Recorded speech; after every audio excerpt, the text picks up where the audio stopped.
What's going on, guys? Welcome to another video, and today we are talking about the shad spawn and my personal 1-2 punch for catching the big largemouth bass during the shad spawn. Alright, so first off, those of you that do not know what the shad spawn is, you may or may not have seen it before. You really need threadfin shad or gizzard shad to really see this shad spawn happen. But it is when all the bait fish and the shad that will be flickering on the bank or on docks or marinas or seawalls or any hard surface that they would like, that their eggs can stick on. And the shad spawn typically happens once the water gets above 70. I feel like the 72 to 74 range is more ideal. And moon phase is always a big factor. If you got a full moon, I feel like it is at its fullest when the full moon and the water temperatures are right. And up first we have the spinnerbait here. This is an Omega Custom Tackle Genesis TI spinnerbait. And the very cool thing about this spinnerbait is, one, it's very quality made, but two, my favorite part about it is that these blades are all interswappable. You can put whatever blade you want on this.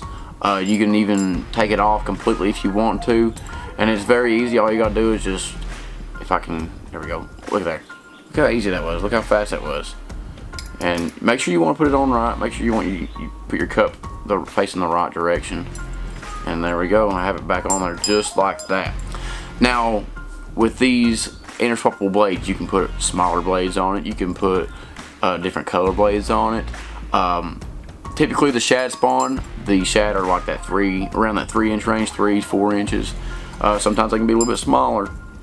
But you want to match the hatch. That's one of the biggest deals, match the hatch.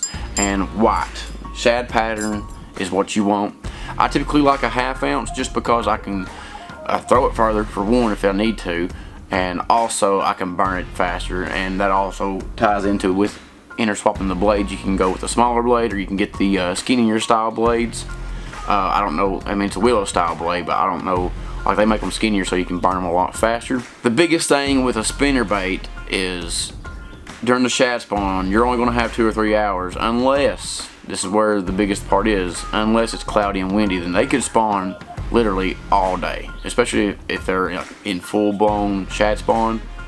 They can spawn all day when it's cloudy and windy, and those two conditions are what make a spinnerbait the juice, is cloudy and windy. And that is primarily when I throw the spinnerbait. And earlier I mentioned that the shad, they spawn on docks, marinas, rock, seawalls, but they also spawn on laydowns. And this right here is a nice little secret for you guys, but the bushier the tree, the better for the shad spawn. It's just more for them to spawn on. Again, they like those hard surfaces, and that is where a spinnerbait shines. It gets through the cover a lot better than a crankbait.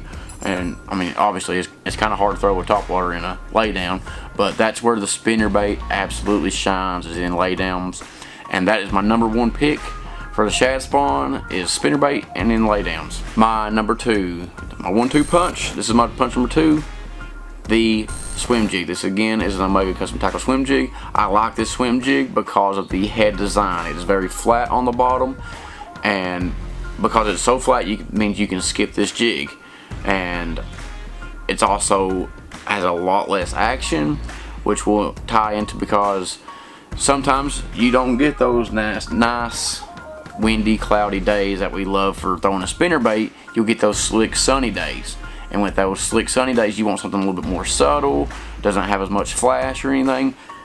That is where the swim jig comes into play. It's a lot more subtle, a lot more natural. They can, they'll track it and they'll eat it a lot better.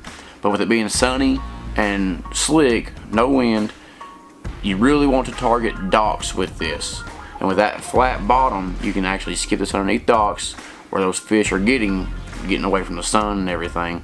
Because again, those shad, they like to spawn on docks and marina slips, and that's where a swim jig comes in a big factor around those. And those are the lures for my 1-2 punch during the shad spawn.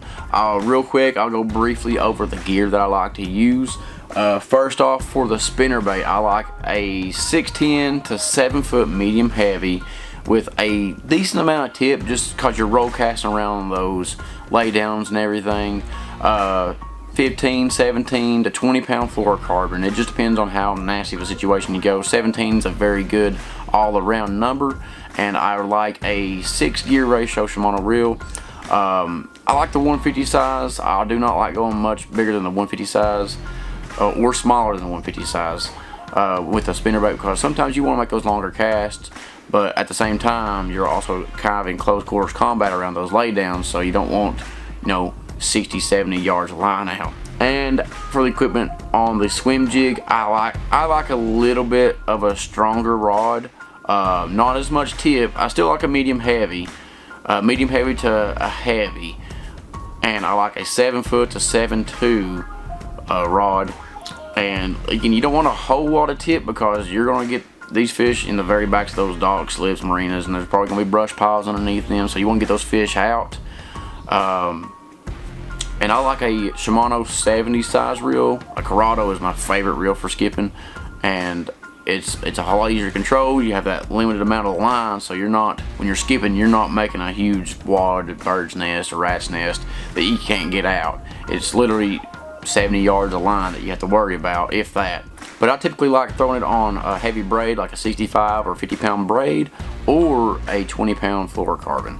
The reason I like throwing a bigger line is because, one, you're getting around some of the nasty stuff, and two, it helps keep the lure up higher in the water column. But again, guys, that's my 1-2 punch for the shad spawn: a spinnerbait on cloudy, windy days around treetops, and a swim jig on those sunny, slick days underneath docks and marina slips. I hope you guys enjoyed the video. If you did, make sure to smash the thumbs up button. Subscribe if you haven't already. We're really working on trying to get up there and the subscriber count and the views and everything. I really appreciate you guys for watching and supporting me. All my links are down below. And until next time, catch 'em big.